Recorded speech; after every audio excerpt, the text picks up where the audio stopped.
Hey everyone, welcome to Remo.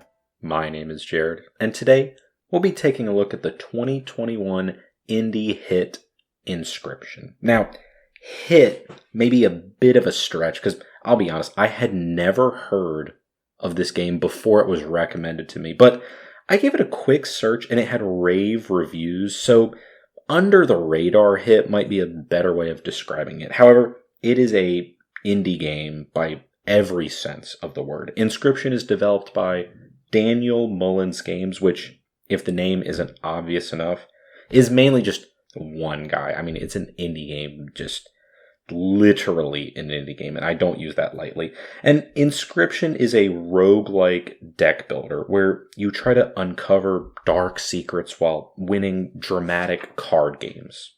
And I'll try and keep this dark secret a secret by having minimal spoilers in this review.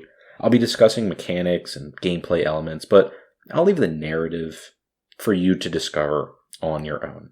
And as always, these are my opinions and mine alone. So, to start off, I think it would be good to describe what a roguelike deck builder is, because it's not a large, diverse genre of games. You know, it's not something you walk in a GameStop and you hear, "Hey, have you played the most recent roguelike deck builder?" And think of a roguelike as a dungeon crawler where you have to advance through harder and harder challenges, but failure means you go all the way back to the start. And deck builder is, as it sounds, a game where you progress by collecting and playing cards to complete or defeat different challenges. Combining these gives you a game where instead of fighting the evil boss with a sword, you both sit down and have an encounter closer to a game of chess. And this genre was really popularized recently by the game Slay the Spire, so I recommend you check that out for some context. Now, usually the first element I discuss is the graphics of a game, but with Inscryption, I want to talk about the atmosphere. Very few games have captured the pure tension I felt while playing this game. And I say tension specifically, not fear or worry or being startled, like jump scared, but just that on edge feeling that makes you a little nervous. And every element of Inscryption served the tension in some way, either to ratchet it up or down, but it was always lingering there. So throughout this review, keep thinking about how the elements I describe might affect this atmosphere. But moving on to the graphics, Inscryption is yet another showcase that art design trumps graphical fidelity. It's this old school pixel art style that would feel at home on a CRT, but overlaid on 3D assets. But much of this game is enveloped in darkness, where you can only see small parts of the scene in front of you. Think of a room lit by a candle instead of a lamp. On a technical side, there's nothing extraordinary here, and this is the first game where there are Creative Commons references in the credits. They literally used royalty-free assets for certain items, but it's still better looking than some AAA titles on the visual side because they leaned into a unique, distinct look. When I say better looking, I don't mean, oh wow, look at all these 4K assets they've put together. No, I mean better looking in that they leaned into a distinct visual style that served the narrative, the story, and, oh, wait a minute, the atmosphere extremely well. All these pieces fit together just in a great way. And I do want to compliment the artwork and design of these cards, which, should be a highlight of the game since it is a deck builder. And there's really a huge variety of cards with different abilities, modifiers, and exceptions, but it was always clear the circumstances they would work and how they would affect the game. It would be very frustrating if the cards were hard to read or hard to understand and you didn't know how to play them. But the game makes it very clear and obvious how the cards will interact.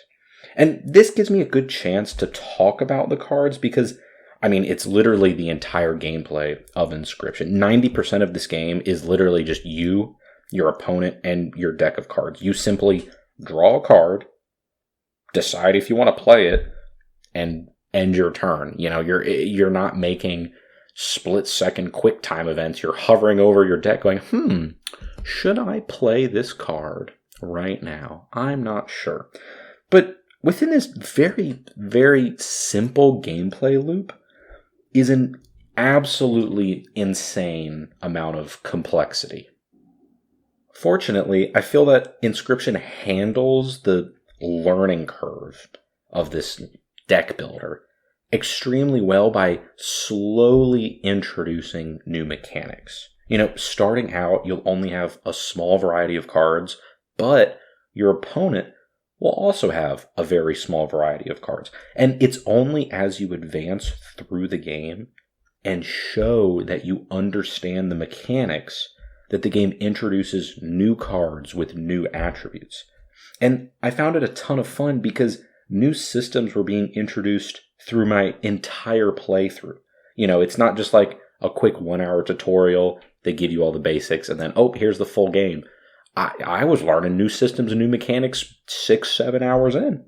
The first system you learn is the blood system, where if you want to play a strong card like a bear, you have to sacrifice some of your other cards to afford it. It's pretty straightforward. Big, strong cards requires more blood. And the great thing is, once you learn the fundamentals of this system, you pick up the new ones that are introduced. It's a lot like coding. Once you understand functions, inheritance, scope, and other basic concepts, switching languages is just looking up the syntax. It's pretty straightforward. And in Inscryption's case, they add a bone, magic, and energy system as well, all of which are completely different, have many different attributes, many different modifiers, but it makes sense because they give you that base knowledge over time. They don't just throw it all at you in the first hour. And all this is to say, it's a game that has enough complexity to be engaging the whole way through, while introduced in a way that is easy to understand and process. There's the balance of skill in knowing how to build and play your deck, and luck in that you never know what you're going to draw. You may have the best strategy in the world, but it's not going to work 100% of the time if you just get unlucky by, drawing your worst cards. But moving on to my signature section, the sound design. Inscryption keeps it very subtle for much of the sound effects. There's no dramatized bear roar when playing a card, but there is the sound of your cards shuffling, a soft thud when a card has perished, and a gentle ringing of a bell when you end your turn. It's all relatively simple, but it does the job well. A comparison I have is, imagine you're alone in a dimly lit room, which, is most of this game. Option A, you hear a scream 100 feet away. But option B, all you hear is the gentle dripping of a faucet. A would obviously startle you, give you a big jump. But when you look at the context of a dark room, B can really develop that tension. And that's sort of the whole vibe I was getting from the sound effects of Inscryption.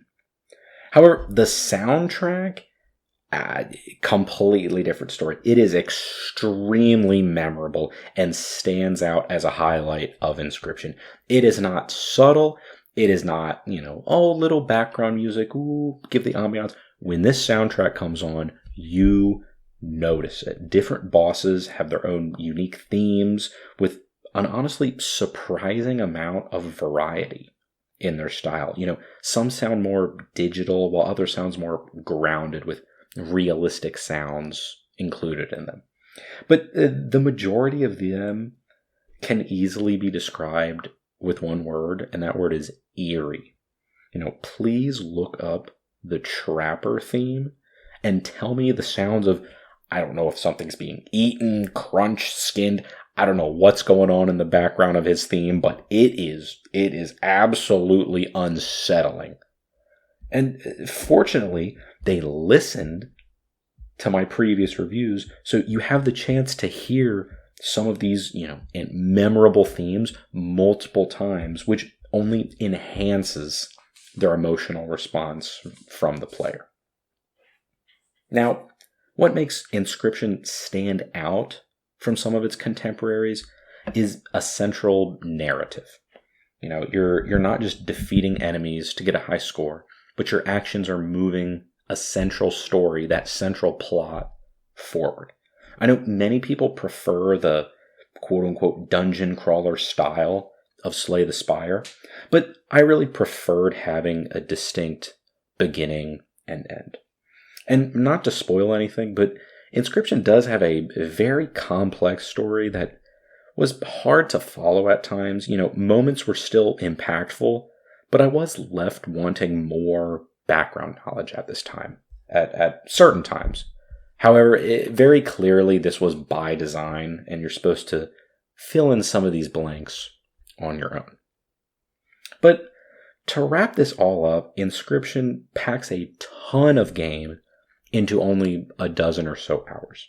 And I've been very vague with this review on purpose because I'm going to recommend that you try this game. It reminds me of a lot, and I mean this as a compliment, of the Outer Wilds DLC. A very spooky, tense experience where you're trying to discover some dark secrets through puzzles and challenges. And I'm going to be giving Inscryption a strong A. There's great gameplay here, even better atmosphere.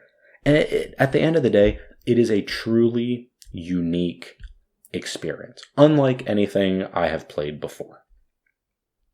But that is all I have for you today. Thank you so much for tuning in. You have been listening to Remap, the gaming podcast. My name is Jared, and I hope you have a wonderful rest of your day.